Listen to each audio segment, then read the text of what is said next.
My boy Ka. What up? Rahubat greetings. What up, my boy Ka? Bienvenido, man. Welcome, everybody. Here we are on another Sunday. And just wanted to, chime in on the Sunday and just speak on certain things. Gracias, Alberto Perez. Man, yeah. So, this, I also, I entitled this Rechurch KRST because we live in a civilization right now, in a country right now that's primarily Christians, and you got also the not really, it's Abrahamic faith. You got Muslims, Christianity, and Judaism that has impacted our lives and stuff like that. But but everybody knows that I'm coming from a Mount Federation perspective, now Valley. But again, that is the cradle of all those schools of thoughts, and so um, we are taking it back. They hijacked, rebranded, reformed it, gave it to you. It's time for us to set the record straight. Now, a lot of this um, it's not of my own by my own design, to be honest with you. A lot of this I've been taught. Uh, um, a shout out, I've been taught by a master teacher, Panda Babyanannon, who I spent many times speaking with and being raised up. And until this day in time, I still read a lot of his books that are being put out by the Sabiic and the Nuwapian nation. You know what I'm saying? So everybody will know, But at the same time, I do research things, you know what I'm saying? They're like references for me, and you do still have to research. And it's what makes me a better person, you know what I'm saying? And I'm and sharing with humanity. Remember, I'm in my second curve, y'all. It's about sharing, mentoring, teaching, and sharing and stuff like that. Okay. And so I I have to use protocol. Okay. I want to inspire. At the same time, when you provoke, you inspire the right type of vibe. Okay. So I'm gonna do the chant, the Wapian chant, the Sabic chant. And it's Pad Tak Yud is the affirmation. I'll first do it in the Sabic Lahaj, Muspatia Lahaj first, and then I will do it in English. And pretty soon I'm going to translate a lot of this into Spanish. So just brace yourself. Okay. Anukai jawif pa ashukin pa paut. Wukalea ashukawun jawif niya. Anuki kwasa umin pa paut. Wupapa ot kawun kwasa umin niya. Anukai wahu ame papaut. Wupapa ot kawuna wahu ame niya. Nakukador najahame kwasa umin papaut. Wuhabub ame mushras nakuk kwadur kawan kalif pafif nakuk tayor jawif papaut. Ame wasahame dayarni kawun lake bakoy jawif papaut.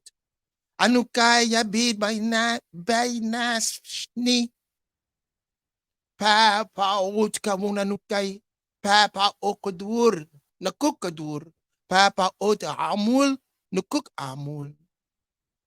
I'm in the divine love of the all expanding, and all divine love is in me. I'm part of the all expanding, and all expanding is part of me. I am one as the all expanding, and the all expanding is one as me.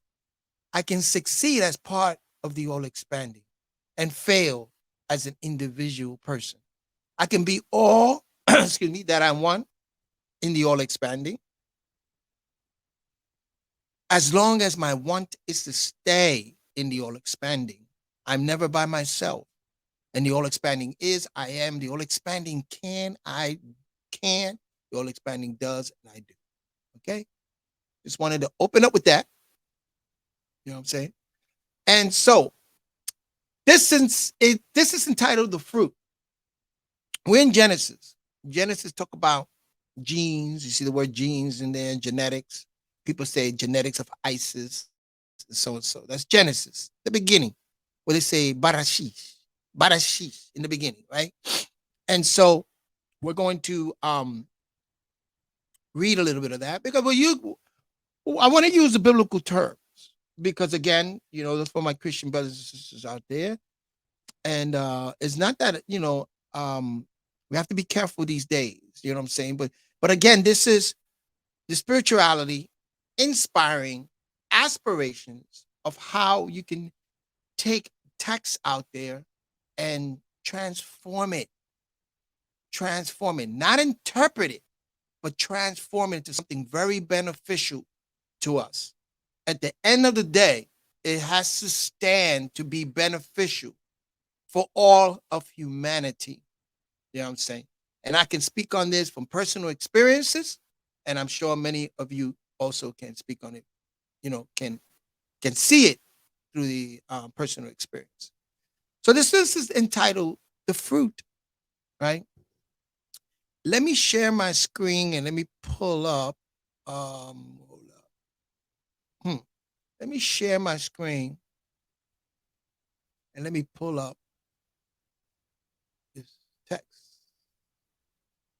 And this is the Blue Bible. Okay. So there you know. And here's the Blue Bible.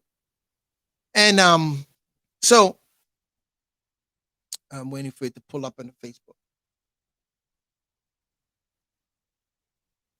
You should be seeing this. I don't know what's going on. Yeah. But there you go. There's a delay on the Facebook, y'all. So just bear with me. Yeah, there's a delay on Facebook. I can see it. Okay. So we're looking at Genesis 2, right? And we're looking at the garden eastward of Eden. So the garden is separate. It's a specific spot that's in Eden. Eden is known as Gan. When you look at the, let me look at this. Eden also was known as Gan. You see that? But that's why I like the Blue Bible, because you can go back and you see in Hebrew, right? In that text, Hebrew, Gan. Gan is an enclosed garden. It's enclosed. You know what I'm saying? It's a garden, an enclosure, right? So you got that, right? How do I go back? Yeah.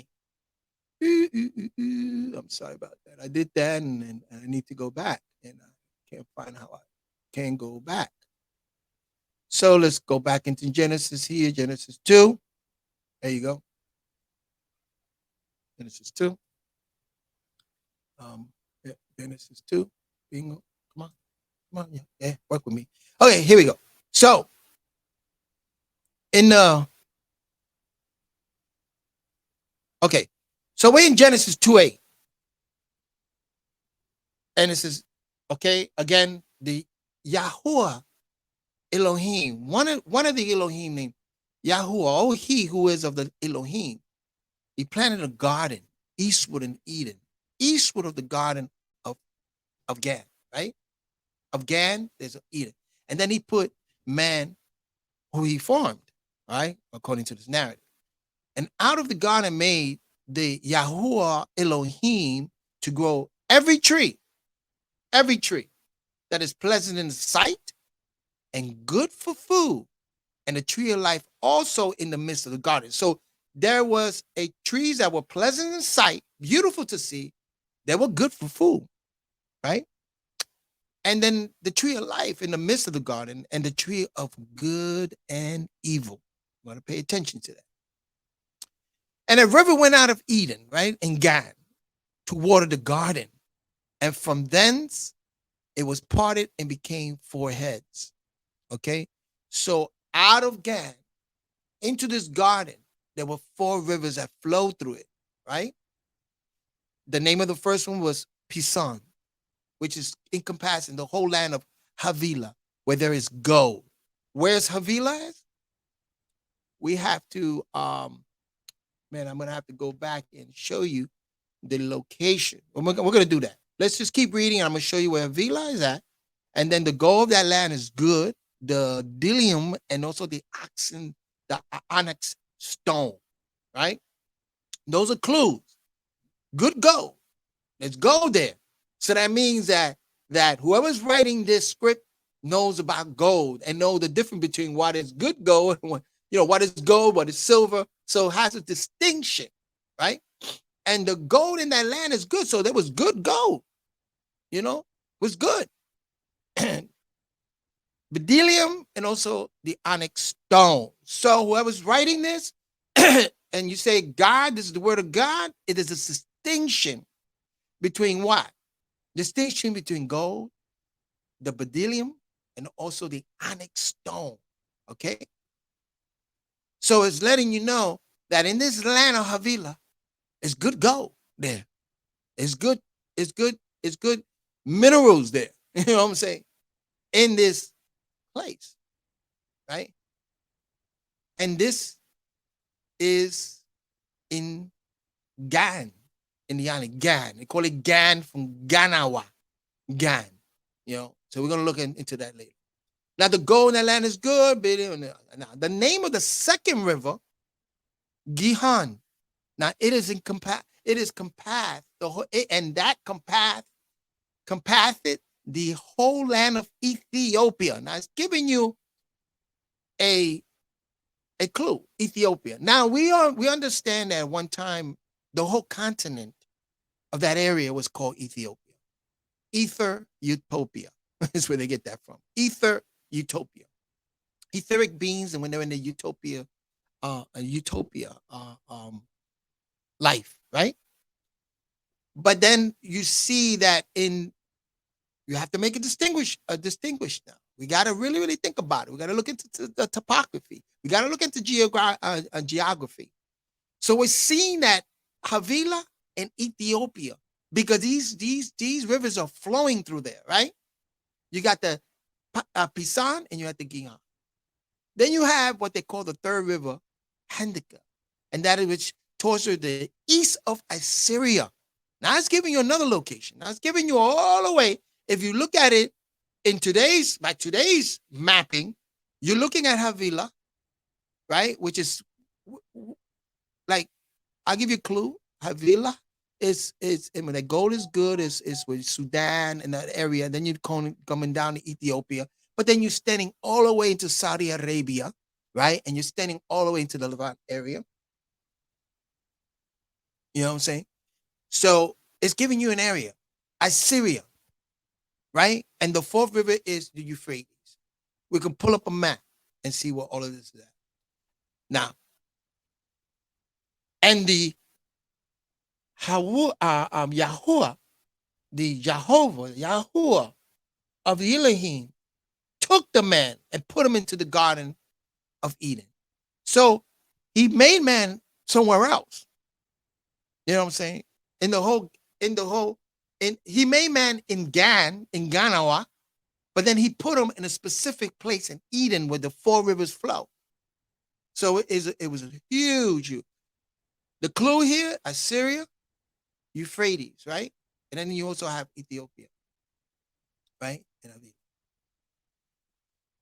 Then if you go freely, it says, and the Yahweh of the Elohim, Jehovah commanded the man, saying, of every tree of the garden thou mayest freely eat. You can eat anything in this garden. But of the tree of knowledge of good and evil, thou shalt not eat. For in the day that thou eatest thereof, thou shalt surely die. Now you heard this before, right? I'm not saying nothing new. We heard this before. But we're going to go really deep into this.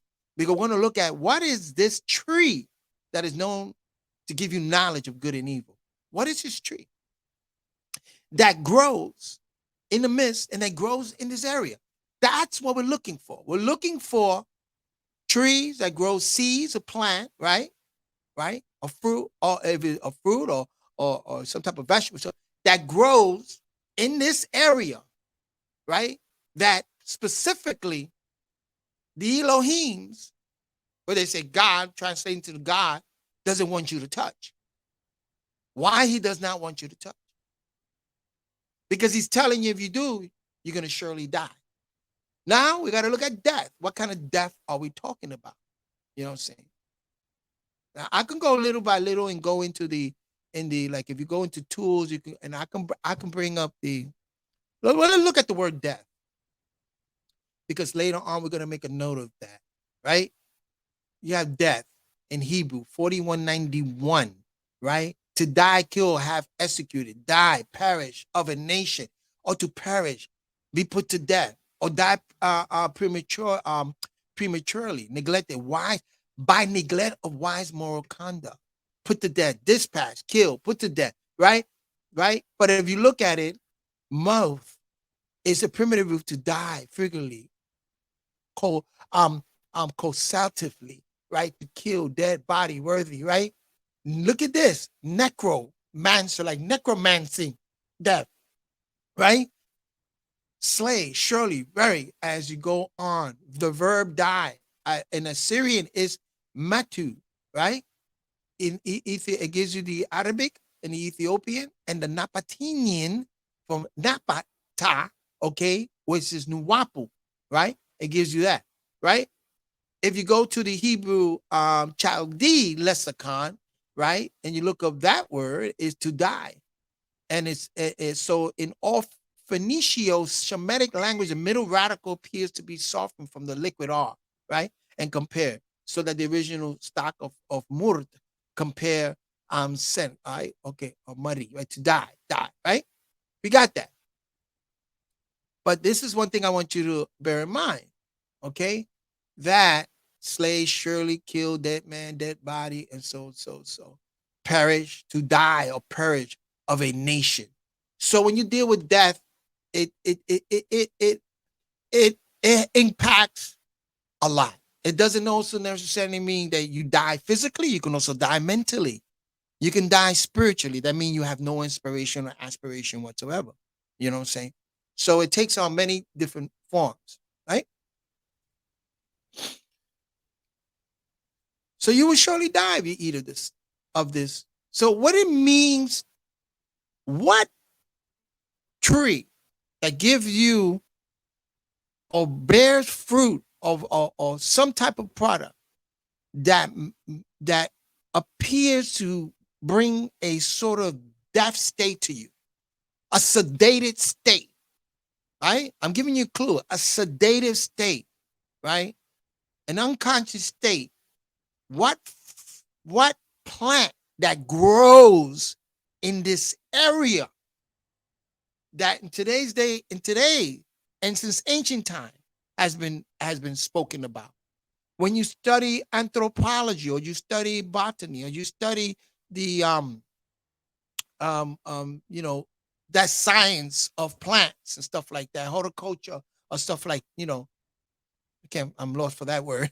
But anyway, you are discovering something, that there is a tree of good and evil.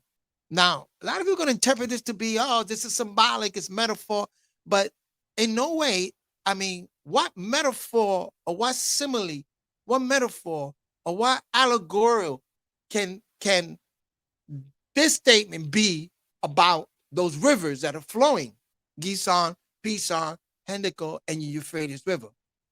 What's the allegory on that? You know what I'm saying? And about a specific location. We're going to look at the map in a little bit, but I just wanted to go over this. It is not good that man should be alone. Okay, so this is the Yahuwah Elohim saying it's not good for that man should be alone. So he understand what it is to be alone, right? Side of the ground, you form. Okay, okay. Now let's go further here. So, what is it? 3. Now, now, let's go before that. So now, it now introduces you in Genesis 3 to a serpent like personality or person, or you know what I'm saying? Serpent. Now we have to really look at this. Now is when you start saying, wow, now we're going to allegorical statements and metaphors, symbolic symbolism here.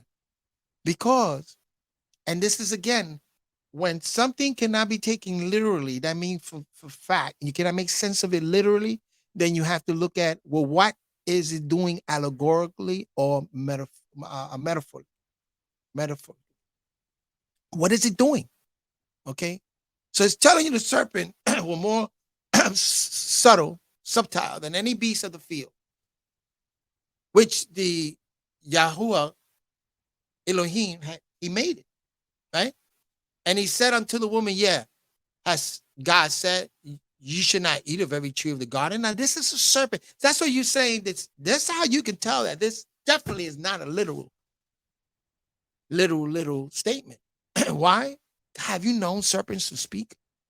And they say, oh, no, because it was cursed and you can't speak now. Or the tongue, or before man was able to speak to animals. Adam had the capability of speaking to animals, or Noah, right? Zudre, you know? So there's a lot of narrative that comes into play. But now when you read it for text, you read it, now you're saying, well, I can't take this literal. because it's not going to make any sense. Literal, you know, it just doesn't fit. It's not correct reasoning. It does not fit, you know. But if I'm taking it to allegorically and I take it to a metaphor, then I see, oh, now I'm getting it. Now I'm getting it. Okay. And we're going to go over that some other day. I'm not doing that here. I'm just going to go down into the fruit and the poppy. Now the woman said unto the serpent, we may eat of every fruit of the tree of the garden. So she's having a conversation here. But the fruit of the tree which is in the midst of the garden, right? God has said, you should not eat of it, neither you should touch it. Yes, ye die. Now check that out. Yes, ye die. Don't touch that. And the serpent will tell it to me, you should not surely die. Okay? He put a doubt in her. She was given a commandment from her husband or given a commandment from God to say, yo, don't touch this product. Don't touch this tree because you're gonna die. I'm gonna give you, I'm gonna give you, let me give you the narrative now. So in terms of death, you're gonna surely die or you are going to lose certain capability in you when you partake of this particular fruit tree. You're going to die spiritually and mental. You're going to become sedated if you use this. You know, remember there were other nations and tribes and nations of people before Adam, and they were partaking because it tells you, right? Well, we're going to go on, and the clue is going to be given. But now the God is telling Eve, don't touch this. You're going to die mental death. But the serpent made a, what they call evil, right? Fair seeming. You're not going to die. But I'm going to tell you another story, another narrative. Um, and let's see, maybe I should go into it right now. How did the serpent was able and how was he able to be subtle? Right? And who was the serpent? And was it plural? Were there many of those that were considered to be serpent beings, serpentine beings that found his way into the garden? What is he doing inside of the midst of the garden anyway? Or did he find, there's a story that says he find himself in the garden by disguising himself. One as a peacock, another one as a well-made man, like a pimp, you know what I'm saying?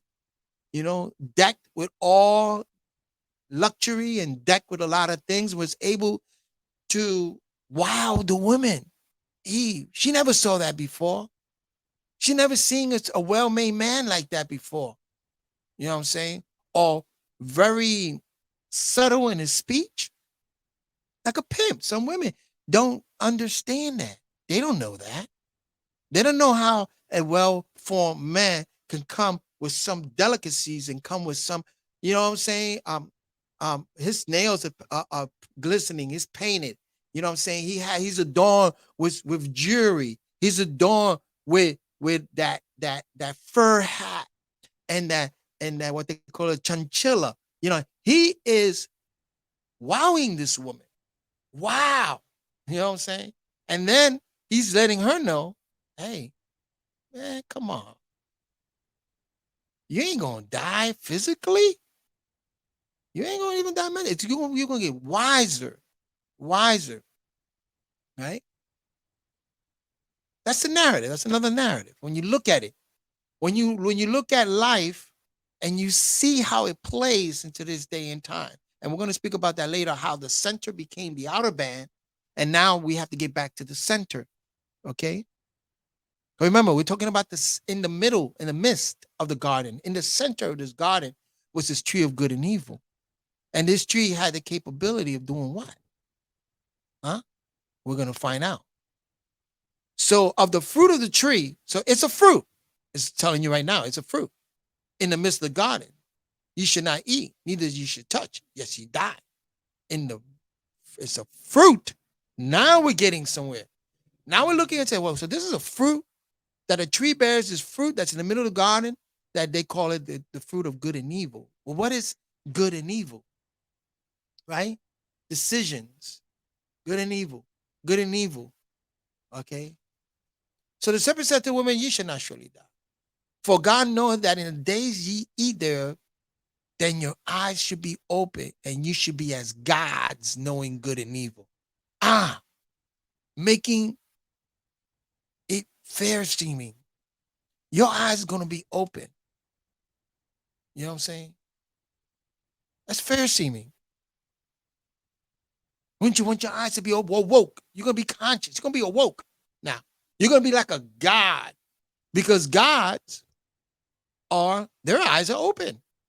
The third eye is open, right? And they know between good and evil, right?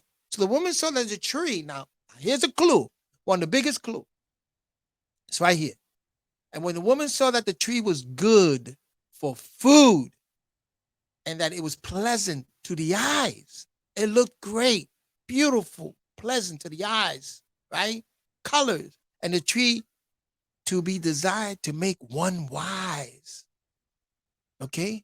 So she took the fruit, did eat it, and gave it unto her husband with her, and he did eat. Okay? So when she ate it, right? First of all, in her mind, she said, this is a good tree. It's good for food, right?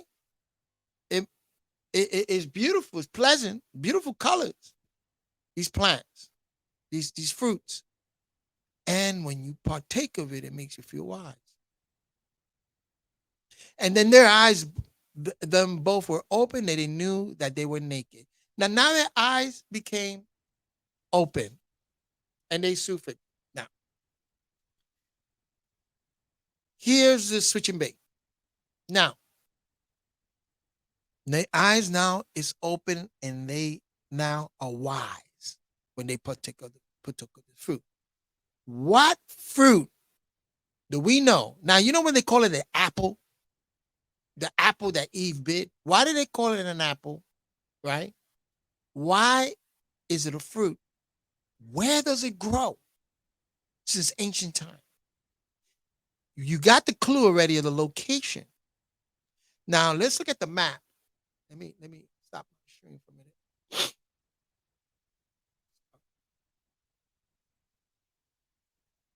I've done this before, but I'm just going over it again.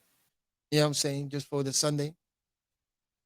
So let me just give you a little bit of backdrop on this. So now we have a location, right? And let me bring up a map. And where's my map? Just give me 1 second. Should have had already clued up. See. You know what I'm gonna do? I'll tell you what I do. Let's look up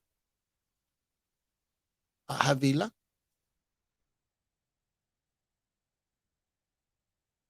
In the Bible. See?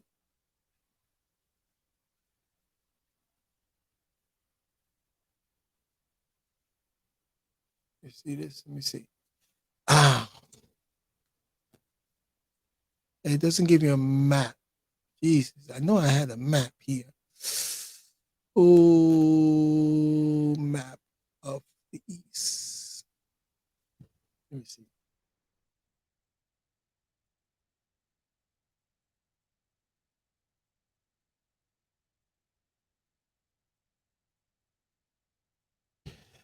Okay, we're having a map here. Okay, let's see.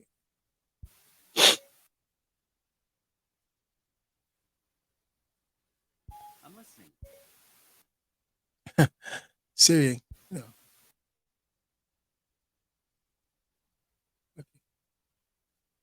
I'm gonna share this. Give me 1 second, y'all. Grab it. Yeah.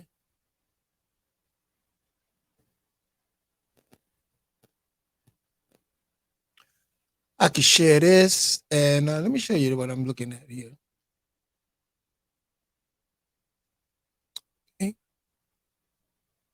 So I Google map of Havilah in Ethiopia, and this is what comes up. Right? Let's go up like this. Right? You should be seeing this in a few. Just waiting.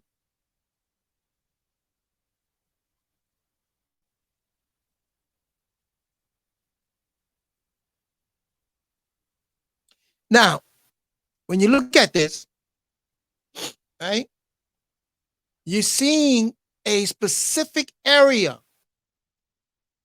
Look at this. A specific area that's giving you, well, this is what they say, the location, where you have Turkey, Iraq, Iran, that area, right? The horns of Africa, because you have Ethiopia, Sudan. Look at where Havilah is at. In your kingdom. So we're talking to the Middle East, the land of Eden, the Persian Gulf, blah, blah, blah. Havilah is giving you a sense of where Havilah is.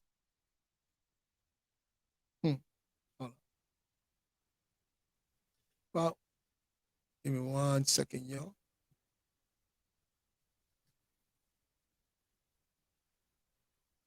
Got it on here. I want to bring it up. Okay.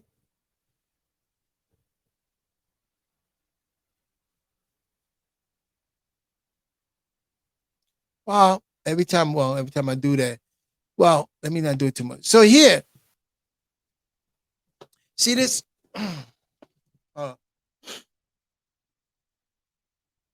So you have what you call Ethiopia, all the land of Ethiopia and Kush, Havilah. See what's so easy where Havilah is known to be, right?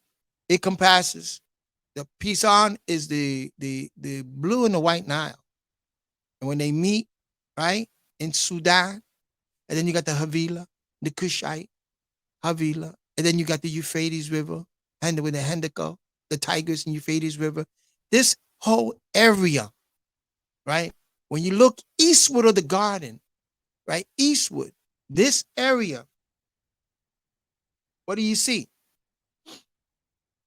Right? What fruit? When you go into Syria, Turkey, Iraq, Iran, Afghanistan, when you even go further up to Afghanistan, what plant looks beautiful? First of all, let me do this. What fruit do you know?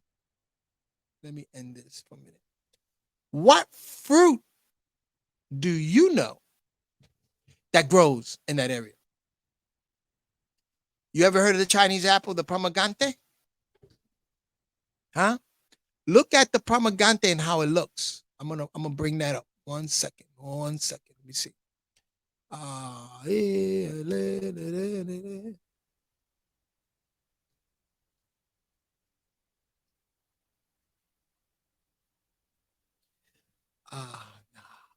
don't want to leave this site. Man, come on, bro. Okay.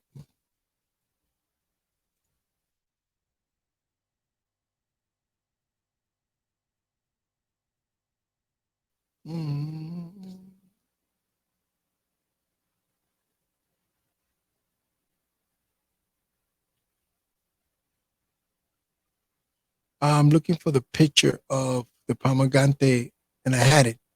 Huh. No, no, no. Jesus, I had it, but I don't want to. I don't want to click something and then. You should know what a Chinese apple pomegranate looks like. It has a lot of seeds. Hold on 1 second. Let me see if I can pull it up and see what happened. Just bear with me. I should have had to queue all this up, but it's difficult to queue a lot of stuff. Let me see. I go to here. Okay. Okay, here we go. Share my screen. Share my screen. We got it. We got it. We got it. Now this is a pomegranate in, and look at it. You see how it has, look at it very, very good. You see a good picture of it right here. Right? Pomegranate. Let me see if I hit that. See that? You see it in red. Good juice. This is in the Middle East. You find this pomegranate all throughout the East, right? Look at the shape and look how it looks. This is what they call the Chinese apple or the Eastern apple. They don't have apples like we have here. This is their apple over there in the East, in this area, right? So you see this? How name a fruit, right? Now this fruit is not doesn't the fruit is good for you in terms of got a lot of good properties in it, right? Let me go back. It's a pomegranate is a fruit bearing delicious shrub in the family, right? Of the I'm not gonna even pronounce that, right? So it's usually described throughout the Mediterranean region. It was introduced into Spanish America in the 1600s. In Spanish and now, okay. So it is throughout the Mediterranean area. Okay? You look at the map, same thing, Mediterranean area. You ain't gonna see that because I have to reshare that. Okay. Okay. That's the pomegranate. Now, what I want to do, you say the apple that Eve ate, right? Wasn't a pomegranate apple, right? What fruit that looks like this pomegranate apple, right? And also is good for it's good for food. You can use it in season, you can eat it, right? It looks beautiful. At the same time, when you ingest it, it makes you think you're wise. It gives it changes your character and personality. What fruit is that? Okay, let's bring it up. That grows in this area. Let me introduce you, y'all. And many of y'all should know this. The poppy plant. Now, look at the poppy. And we're going to look at a picture of the poppy. Any of the several flowering plants of the poppy family, the papa, that's where they get the papa veracea, especially species of the genus papaver. Most poppies are found in the northern hemisphere, and several species of poppies are cultivated as garden ornaments, right? Garden ornaments. The poppy have lobed and dissected leaves, milky sap, often nodding buds on solitary stalks, and 4 to 6 petal flower, which numerous stamens surrounding the ovary. Okay, let's look at how it looks. You see this now? The opium poppy. Opium, from which you get morphine, heroin, and codeine, and papaverine are derived. Comes from the milky lactose in the unripe seed capsule of the opium poppy, which is native to Turkey, in that area, Turkey. And you find it through Turkey, you find it to Iraq, in the Middle East, where we say it's the center. It's the center of this garden in Ghana. This garden, this plant, this fruit that looks like a pomegranate, but is not, comes in many different colors. This is in the midst of the garden. They use poppy seeds to make bread and to season food. So it's good for food, right? It's good for food. It's pleasant to the eyes because when you look at them, beautiful colors, man. Those leaves they come in red, purple, yeah, I mean all different colors. All different colors. There are about 50 other species of this. The Oriental poppy, native to the Middle East, okay, has a scarlet, salmon, pink, white, red blooms. It's beautiful. White and red and white, pink. It gives you a description. You know what I'm saying? Now, poppy grows in other places. Now, look at these. It looks beautiful. It's well represented in the Western Northern Hemisphere. Okay. We're not going to go too much into that. Okay. Okay. So now, you're looking at the poppy, right? And this here, they cut that and the sap come in, and that's how they make opium, and that's how they make their morphine. That's how they make their, ouch. That's how you make morphine, codeine, and heroin. When you ingest heroin, morphine, you think, for one, it sedates you. right? It makes you aware of things you've never been aware of before. And it makes you think that you are wise. You understand? This was growing, cultivated throughout the Middle East.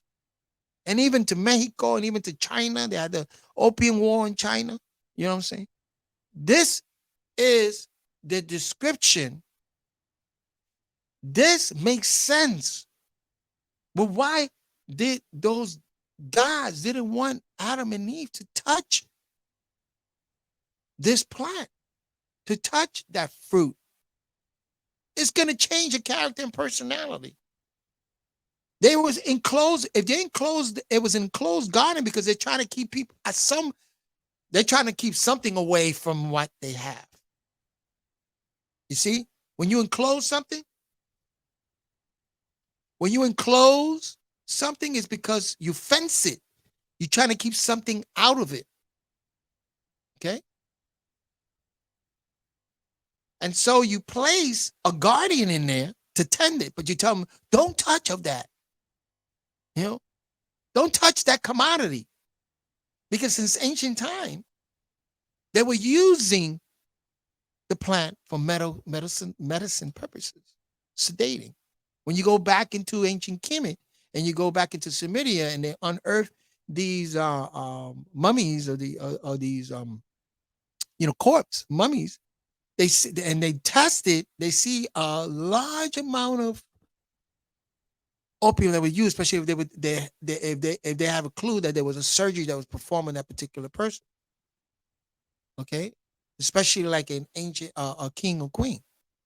And if there's surgery performed, they're going to find a lot of opium inside that person because it was used as a sedative. They use it today in a hospital. But then with the heroin, you know what I'm saying?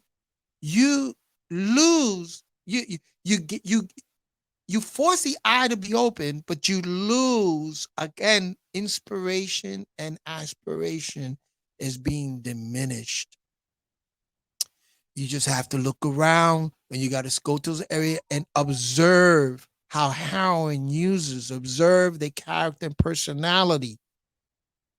You know, I worked in the drug program. Observe the character and person, and you see this. They think they're wise. They think they know it all.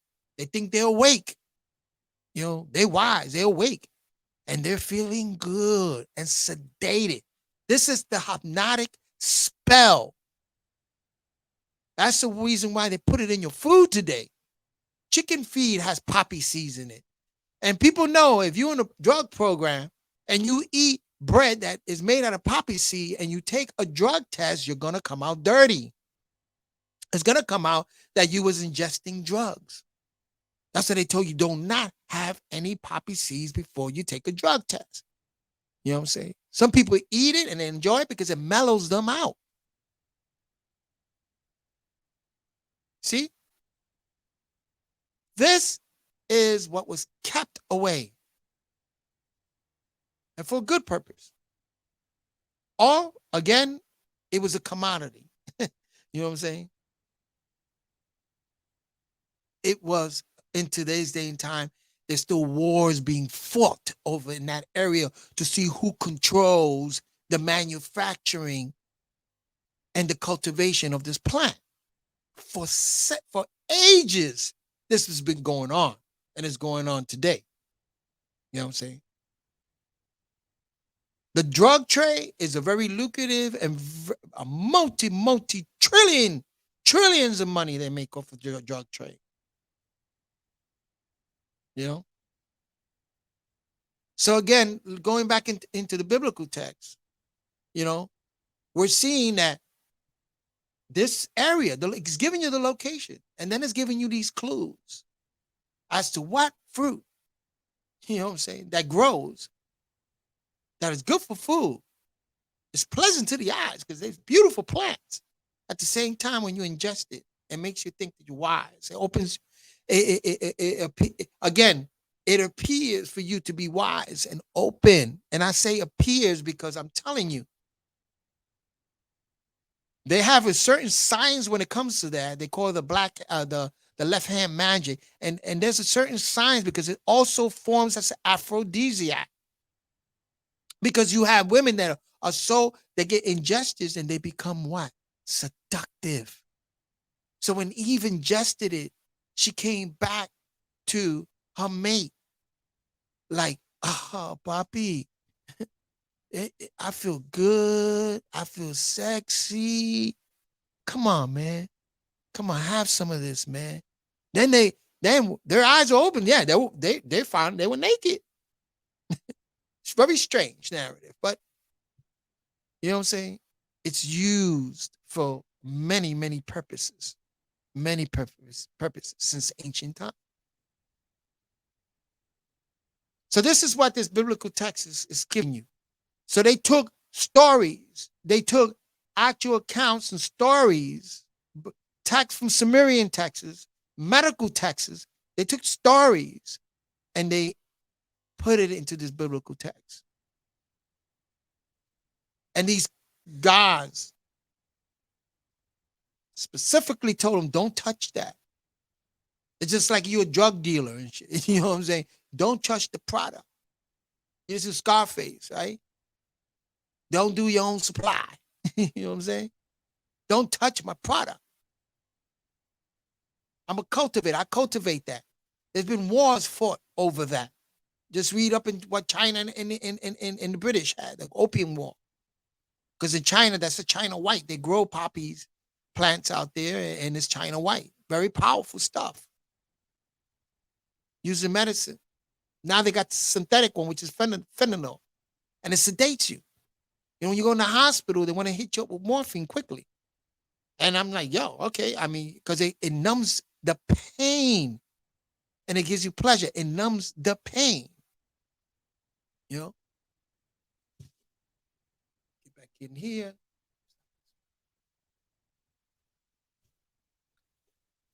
So you can look into the biblical text and extract nature science.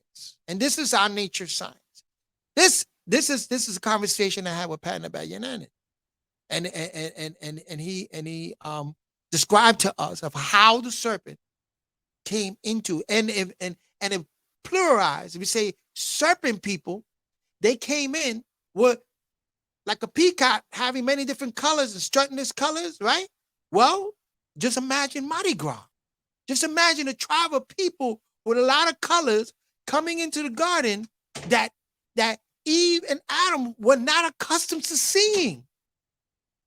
These Hindus, these different colors and bees and like a Mardi Gras coming in, beguiling the women. You know what I'm saying? You see this. Yeah, this so Panama explained that to us in that sense. But that I'm not gonna go too much into that.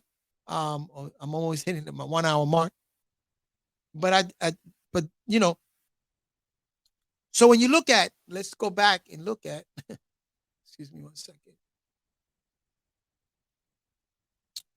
Gotta share my screen again.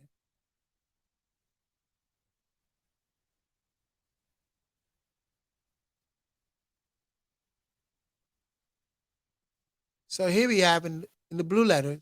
So when you look at Genesis, you know what I'm saying? Energetic. And then I'm gonna hint to you something, how genetically, because of what? Now, Africans, you see, I got a lot of Mali. I'm gonna lean more towards that. But when you have Asiatic people, because of the Iberian Peninsula, you have Asiatic people, you know what I'm saying? When you have Asian, oh my granddaughter is so cute, calling her love of a brother. She's 2 years old, she already starting to speak. So when you have, again, Asia, this is Asians. They took Africans and put them into Asia. You know what I'm saying? To tend the garden. You know what I'm saying? We'll go over that some other day, and we'll bring out the sources on that. How they took genetically Africans from the Nile Valley and the Kushites and Hindu and made a people that were to guard, to tend that garden.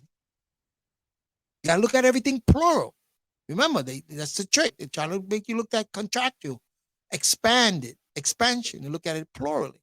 So you have a group of people in this area that were Africans who were tending the garden for these what they call gods, people that were in control of this civilization that was being formed in Sumeria, Sumer. This is Asiatic. That's why I'm telling people that the Bible is an Asiatic book. They tell you that. It's an Asiatic book. It's not an African book. But they had to bring Africans into the book in order to validate it. And according to this narrative, they brought Africans into this eastward garden to tend. But then they got beguiled. You know what I'm saying? And they came, when they went back into Africa, they came with a different now customs, okay? Different genetic makeup. You know? So we have within our systems, yeah, we have opiates, natural opiates in our system that we had genetically we had inherited from, again, the mixing of the seed and people of the Asiatic people coming back into Africa, creating what they call Afro-Asiatics, right?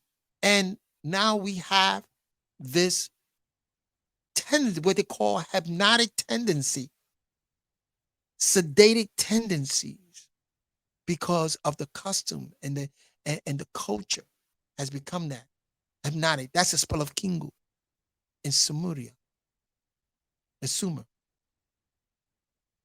All of that became part of our being. That's and we went back into the outer bands. Remember the circle with the dot in the middle? Before, it was everything in the outer band was good, was stable, was good. You could turn it this to that, it was good. Only in the midst of that garden. But then now everything was shifted. So now everything in the outer band is the tree of good and evil, but in the center is the paradise. So we got to get back to Pa-Quabat, the center.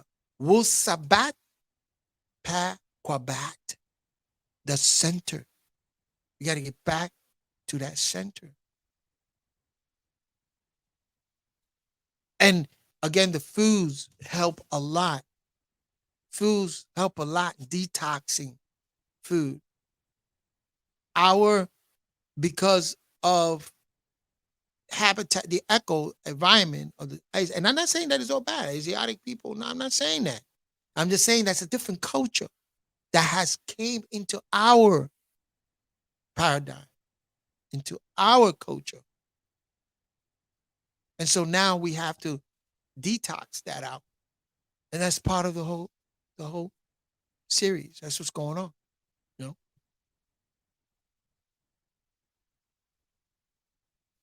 Now, when let's go on a little further, because I wanted to so they did eat of it. Their eyes were both open. Now they knew that they were naked, and they said they sewed fig leaves together to make themselves aprons. So this is the introduction of the apron. You know what I'm saying? You see this in indigenous culture. You see this in Freemason. The apron. That's the significance of the apron. It's to cover that part, right? Now they heard a voice, because before, when the gods, or Yahovah, Yahuwah, oh, he who is of the Elohim, when he used to come, it was like he was being greeted. But this time, he was not greeted. And they heard the voice. Now listen, they heard the voice of the Yahweh God walking. The voice walking in the garden in the cool of the day. Can mean a lot of things. Look, stats give you a clue that that's an allegorical and metaphor. Walking. I mean, you can look at it. They heard the voice of a craft. that they knew, oh, the God is coming in this craft. You know what I'm saying?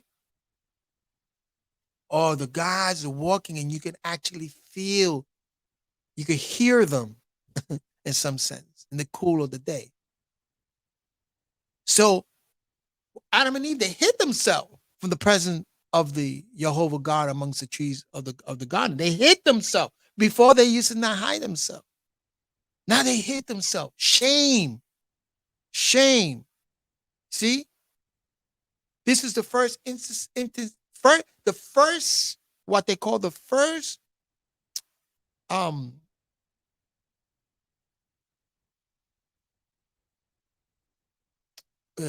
trespassing of the first commandment was that they ate of something. They did something that they were told not to do when they ate of the tree.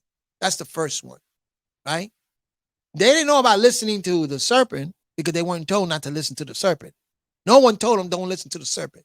He appeared and they didn't know who he was. You know what I'm saying? But they listened. And then the commandment was not to eat of the tree, but they did it, right? So that is deception. Not well, yeah, that is trespassing. You know, they always set their boundaries when it came to that, right? Now they hit themselves because they were in shame. You see, shame came in when they had to build their aprons. The shadow self started to take more of them. So shame came in, guilt, and all of the qualities and the values that blocks the light, right? And that is the shadow part started to come out.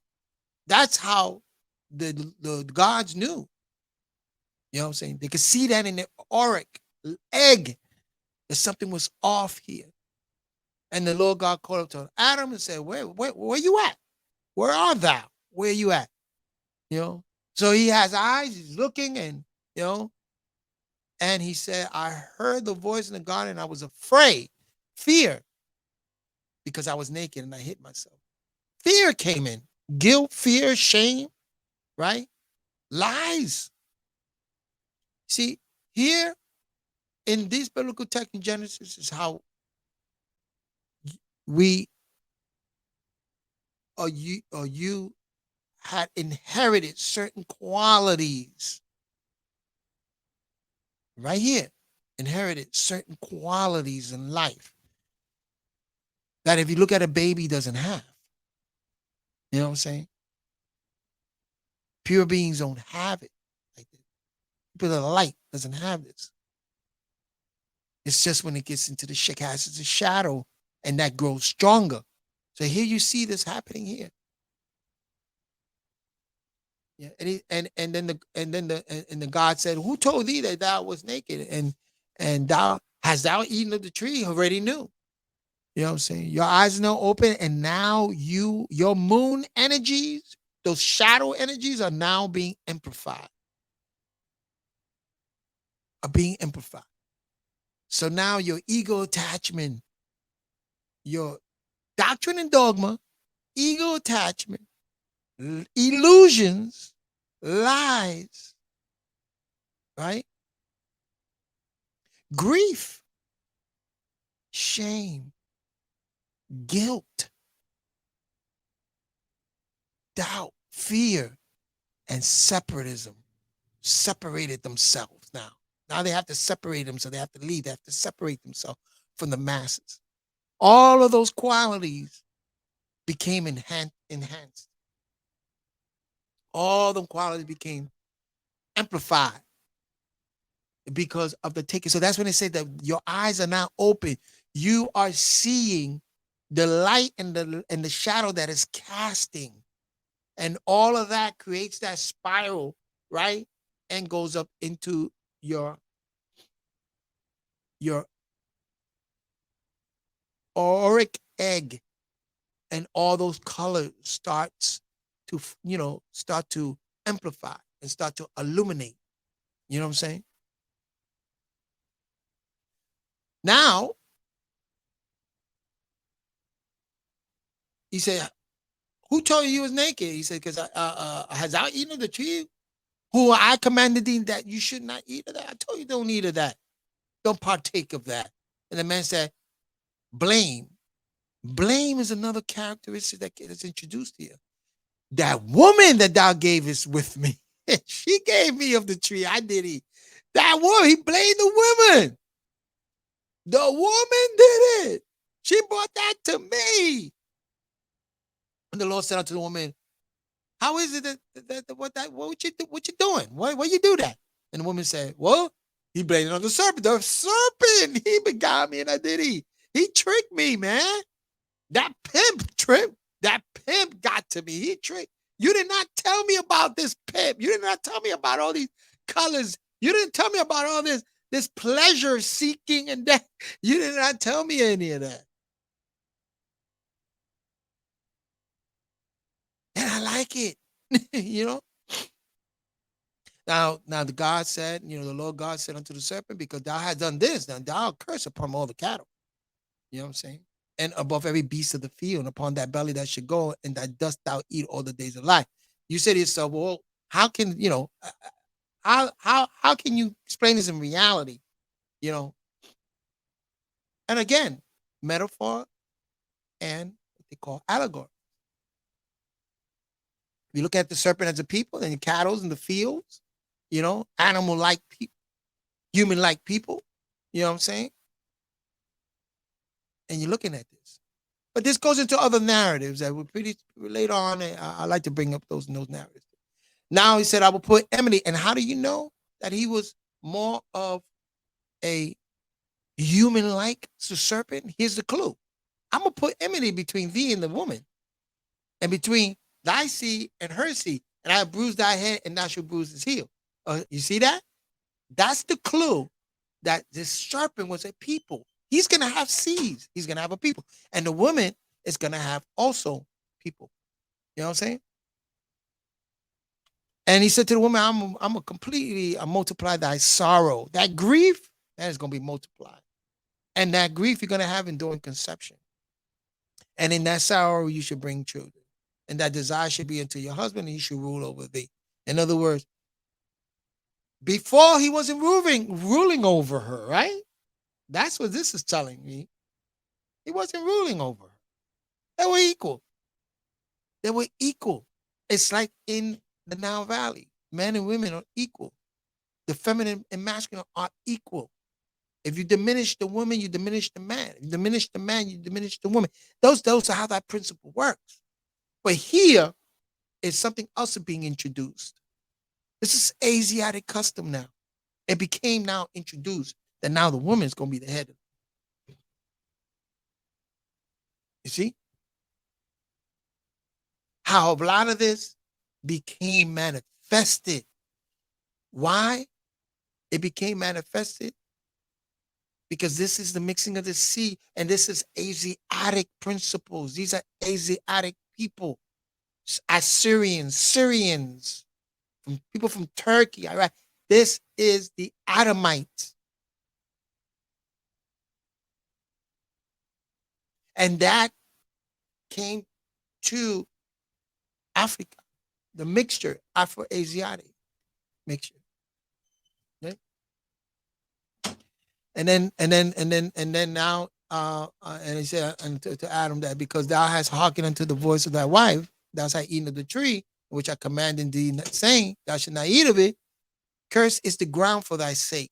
Curse the ground? What the ground has to do? But curse is the ground for thy sake. Now you're going to have to work in sorrow, and should thou in sorrow you should eat all days of life. You have to work now. In other words, everything was for you and supplied for you. Now you got to work for it. This is an Asiatic principles. When you look at the Twa people, it's Khoisan people, and you look at nature has provided us with everything we wanted in that life. But now when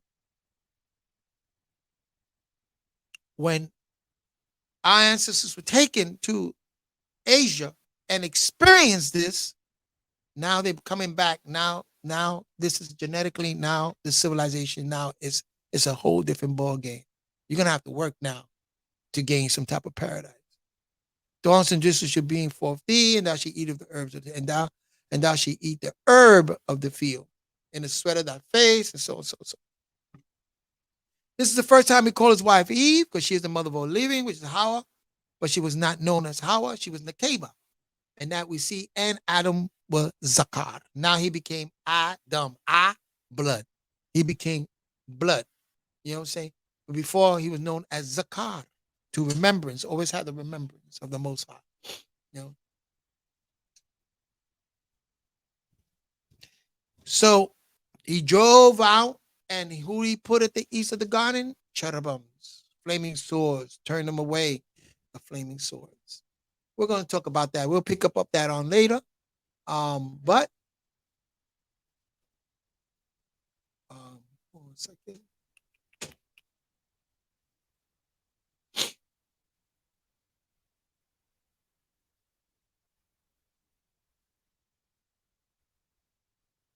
Okay, 1 second. So that's my presentation for today. I just wanted to go into Genesis and genetically how all of this has, yes, has affected us genetically, has affected us, our ancestry, and our genetic blueprint. You know what I'm saying? That's how we can go into science and we can see opiates and how certain endorphins and stuff work. You know, there's a whole science about that. But this is how we inherited that. You know what I'm saying? We inherited, you know what I'm saying, from that culture, the Asiatic culture. We inherited that. You know what I'm saying? And the environment changed, and even in the foods, you know. So again, that's how we have to detox about it. That's how our body gets sick sometimes and detox. You know what I'm saying? But anyway, I wanted to leave it there. And for those of you who enjoy, listen, if you can, uh, this is the Philwell offering here. This is my Cash App right here, right down there. And also my PayPal. My PayPal is here. Let that scroll for a minute. Cash App is here. Just free will offering. You know what I'm saying? That's all it is. We're gonna. If you have any questions and you want to contact me, that's the number there. It's just dedicated to this podcast. You know what I'm saying? So you can reach me there. Please don't send me messages and stuff about, how to make money and this, that. Don't do that. Don't do that. Just use this, be honorable. Just says, oh yeah, yeah, I got a question for you. Blah, blah, blah, blah, blah, blah, blah. You could call me here. You know what I'm saying? Or those that has me in the Facebook, you can contact me through Messenger. But that's my presentation. That's what we learn. You know what I'm saying? And pretty soon I'll start. You know. Also, man, I wanted to bring something up. What did I do? What did I do with it? Give me 1 second, y'all, because I want to read something from the Revelations of the Sabaean.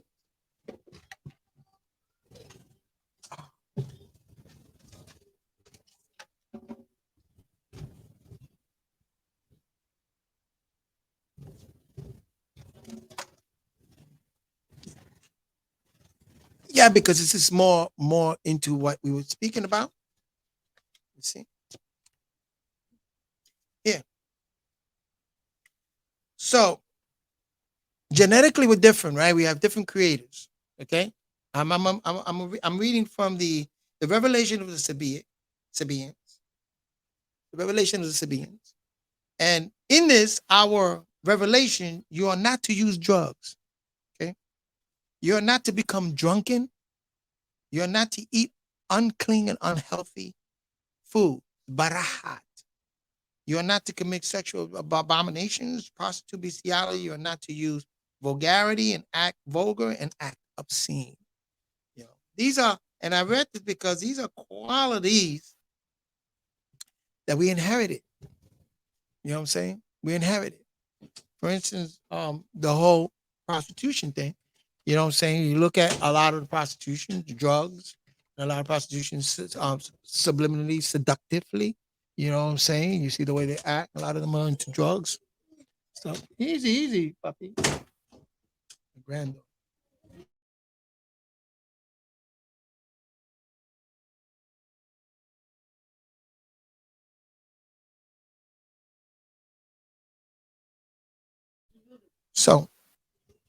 I'm almost done here.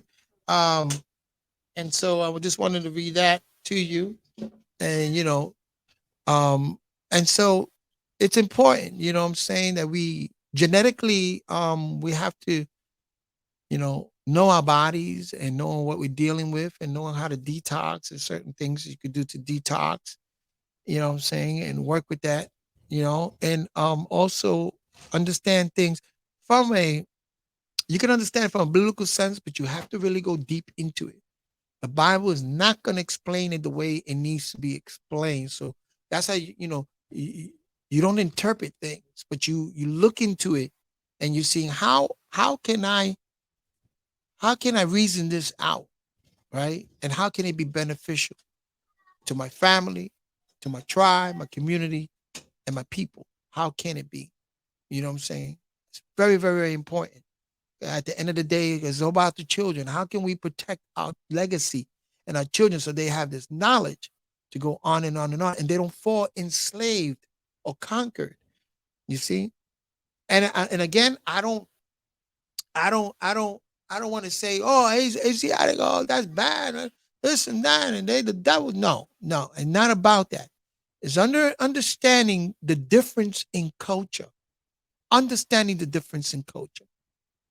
You know, of how Africans went into Asia and how they came back out of Asia, right, into Africa or into the civilization we call today. You know what I'm saying? This head wrap is African. African. It was found in Africa, but it was taken to Asia. The Asiatic that started to wrap their heads differently, though. They had the little point differently. But this is Nile Valley. They wrapped their heads in Nile Valley. This is Sudanese. This is Sabiic also, you know. But again, you have the mixing of cultures too. You know what I'm saying? You do have the mixing of customs, you know what I'm saying? But we have to be aware of now foods, and we have to be aware now of and understand that that particular science in that school. How are we going to make it beneficial for our people? How are we going to make it beneficial for humanity in general? You know what I'm saying? And I'm not out there that, hey, bro, you do what you do out there. If you want them drug dealers, whatever, and you big heroin trade and all that's you. But I need to protect my family. I need to protect my children. And I need to protect my legacy. You know what I'm saying? Nature grows things now that can be beneficial for us and can be not beneficial, detrimental to us. There's poisons out there, poison ivy. There's things out there. But using these poisons in order to treat something is a different thing than to abuse. See, we're not to abuse a lot of plants and fruits out there. Don't abuse it. Don't abuse it. If it's used for medicine practices, use in medicine practices, right? But don't abuse it. Then you have to detox yourself. But don't abuse it because it's just not right. You know what I'm saying? Don't use it to think you're going to enhance your sex because it's not. It's going to appear to be like that, but then after a while, you're losing all faculty. You're thinking you're wise. You're thinking you know it all and you're wise, right? But then knowing that, it creates an ego attachment.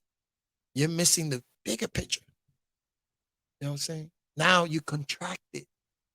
You know, then you start with, oh, now the world's against you. This is going on. This is going on. You know what I'm saying? Guilt comes in, shame comes in. Separatism. You have to separate. You got to hide yourself. You know what I'm saying? People doing drugs, they hide. You go to the Middle East, underneath those bridges, you got people out there doing drugs and smoking heroin and stuff like that. All throughout the world, they got to hide. You know what I'm saying? It created again conditions in us. Hypnotic spell. That's a hypnotic spell. And in that, birth doctrine and dogma. That is hypnotic doctrine and dogma. When you look at it, You look at the narrative, you look at the picture, you look at the stories, you put it together. Then they create doctrine and dogma on this. I just read for you from the biblical text and broke it down to you like that. That's a doctrine and dogma that I displayed here. You know, this also helps us get into that hypnotic spell, but at the same time, again, if you use it to be beneficial to wake us up as an antidote, sometimes you need a little bit of the poison, your body naturally, then that it shows should it be. So it should be. Anyway, all in blessings to you. I'm out. Got some family to take care of over here. And so I thank you all. Let me see. Peace.